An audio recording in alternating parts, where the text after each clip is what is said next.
Hey there, Nico here from Zambeze Flora once again. It's the middle of October right now, and we actually had a bit of rain about a week ago Friday. We got 15 millimeters, which was quite unexpected and welcome. It actually cooled down quite a bit from the mid to high 30s that we normally get at this time of year. And it's actually forced a few things into growth that would normally not be really pushing up until the rains really get going in November. So let's go have a look and see what there is. This is one of the early flowering ulofia orchids. This little guy here is Ulofia garnicula. It normally shoots up just as the rains are starting, but again, that rain on Friday last week actually kicked it into growth a little earlier, so it's up and shooting right now, which is quite lovely to see. But there's a number of these kind of early flowering ulofias. And this one's just a fantastic, consistent flower every year. I left this one a little late in the day. This is Hypoxic scotsy. The flowers are now starting to shut because it's now in the shade. So these flowers open when the sun is shining and then kind of close up as the day ends, or even on an overcast day. They're not fully open. It grows from an underground tuber, the size of a potato or so. At one point in time, it was actually thought that it was going to be harvested as a potential local medicine for HIV/AIDS, but that hasn't proved to be the case so much. And this little species is very consistent in flowering also this time of year, especially after grass fires that go through and clear the undergrowth. It comes up and then shows very, very well. And I'm going to have to come back hopefully this evening actually for this one. This is in the Amaryllis family. This is Amacaris tiniana. A lovely early flowering bulb that comes with the rains. Again, this one has been kicked into early growth with the first rains. And these buds look just like they're ready to pop. So I'll come back later tonight, and hopefully by then the flowers will be open. Unfortunately, the yellow color isn't quite coming out as nicely on this as it is in person. This is spectabilis, producing these lovely little flowers just at ground level. Most costus actually grow on fairly long stems, on stalks, whereas this is a coalescent form.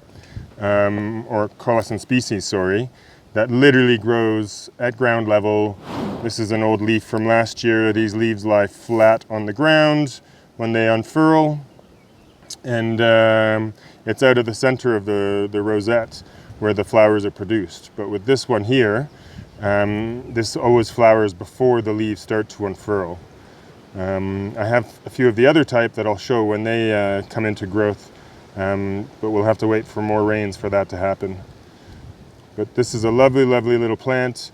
Easy to grow, but the rhizome, which can be quite brittle, can easily get up to about 30 centimeters plus, and usually grows straight down into the ground. So not the easiest to cultivate in a pot because of the rhizome, but if that is accommodated, very easy and rewarding plant. This is Gonotopus boviniae in the Amaryllis family. It's not quite open just yet, but here's the inflorescence, the typical spathe and spadix. It hasn't quite unfurled yet, but it has such a lovely, let's see if I can focus, there we go, such a lovely kind of mottled pattern to the spathe. And then the leaf as it starts to come up and unfurl. So again, maybe with a bit more rain, this guy would be open, but at the moment, we'll just have to wait on that. I'm in the nursery now, and this is quite exciting because this is the first time that this has flowered for me. This is Anumanis deformis, also in Amaryllis, with the spathe here, kind of greenish yellow. And then just inside the flower, we've got the spadix. And then the actual flowers are just inside there. I don't know if I can actually focus that. very well. But again, very early flowering on this fantastic stalk with these kind of spines on it.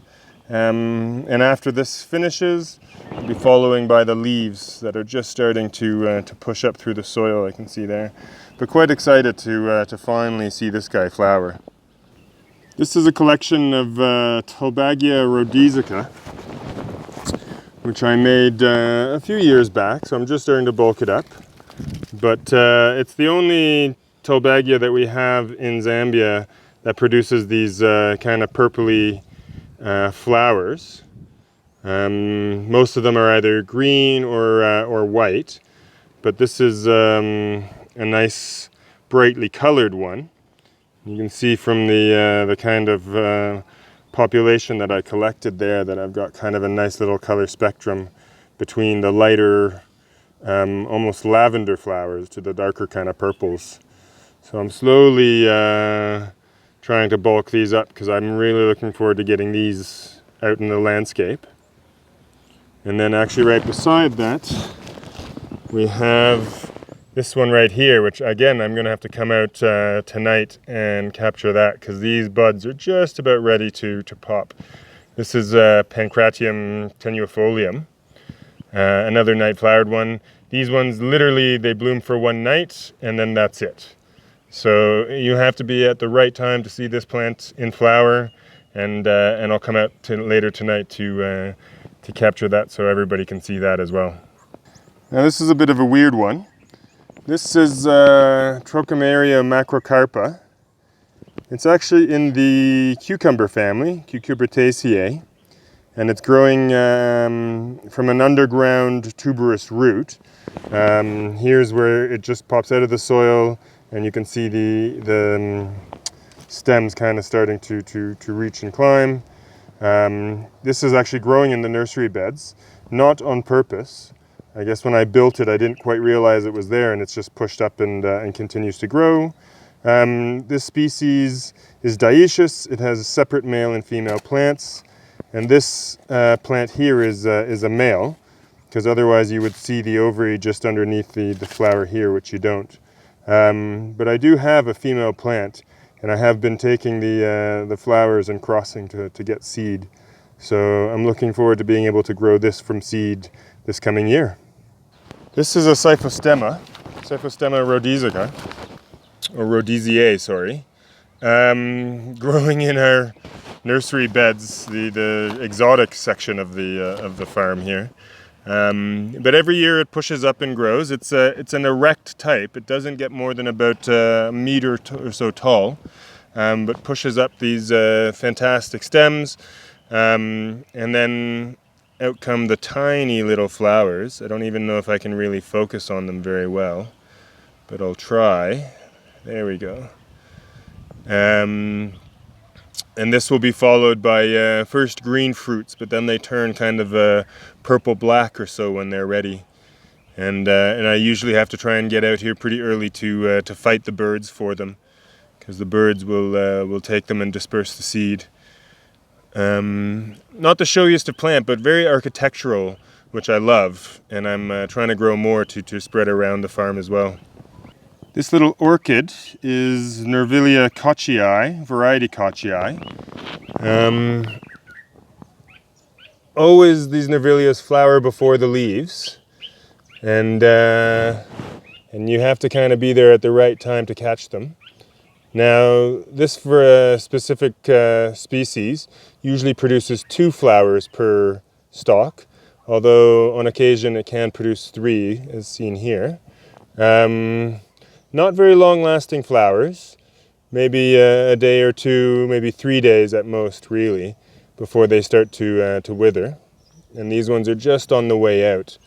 The rains kind of kick them into a bit of growth early on, and soon they will finish and the leaves will start to appear. But I'm looking forward to kind of bulking these up and spreading them around a little further on the plot. This is the violet tree, Sucuridaca longipedunculata. It actually has an amazing smell right now. But the whole tree this time of year kind of gets covered with these, although it really appears pink on the video here. It's got more of a kind of a purplish kind of tinge as well. But the bees are, I shouldn't just say the bees, there's other insects that are all flying around with it and stuff like that. This is in Polygalaceae, very closely related to the Fabaceae, but enough to warrant its own family. We have quite a few Polygalas in Zambia, mostly smaller herbaceous species, but this being a fairly woody, mid-sized tree. It doesn't really get much more than a few meters tall, and has these kinds of, they're not true spines. They're from where shoots have developed, and then they stop growing, but then it essentially turns into a spur. A spine's kind of spurry, and can be quite painful if you run into this thing at full force. But this is growing right on the edge of the vegetable area. You can kind of see there, we've got the asparagus and the maize just in the background. But I wasn't going to cut this tree down. This is too nice. And this time of year has a fantastic show. Here's the first fireball of the season. This is Scotsy multiflorus, subspecies multiflorus. These have taken 5 to 6 years to grow. You can actually see I've got quite a few of them here. So this is the first one that's come up. I'm really hoping that with this year where most of them should be flowering, we should get a good idea of what the flowers look like. Hopefully there'll be something of interest that I can select, but otherwise kind of really nice to finally see these start to flower when I've been waiting for the last several years for them to size up. So a lot of work, but it's been worth it now to see this thing come and go. So as I suspected, the flower buds on the pancratium were ready to open. And you can see how quite beautiful these flowers are with their little pseudocorona.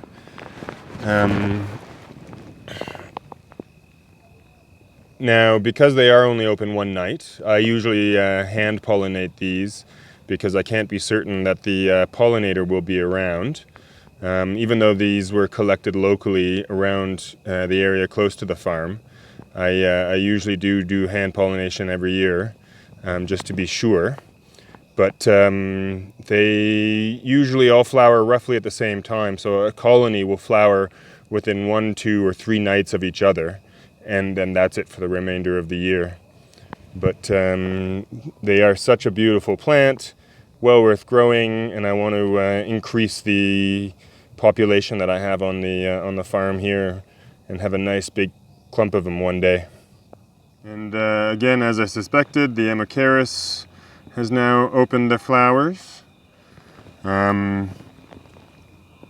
These lovely kind of almost spidery flowers with the tepals that kind of curl back. This one took a little longer to open than what the pancratium did. And the description actually usually says that the flowers are pink. Now, unlike the pancratium, which the flowers wither by morning, the Amacaris, these will fade. So they'll kind of turn a light pink by the time the morning comes. And then as the next day dawns, so 2 days after they've first opened, they turn a darker pink, and then finally will wilt after 2 days and 3 nights of being open effectively. But these guys are pollinated by a hawk moth, and if I stay out here long enough I might actually see one, although it is still a little early, so I'm not sure if they would be out at this point in time. Unfortunately, I've seen actually some cockroaches nibbling the flowers, so I doubt that this guy's going to set seed here. But I've actually got a fairly healthy population of this on the plot. You can actually see the cockroach kind of moving in the bottom, just underneath the aloe there. I've got a healthy population of this on the plot, so if this doesn't set seed, it's not the end of the world. But always lovely to see it flowering. If you like this video, please subscribe, give us a thumbs up, and we'll see you next time. Cheers.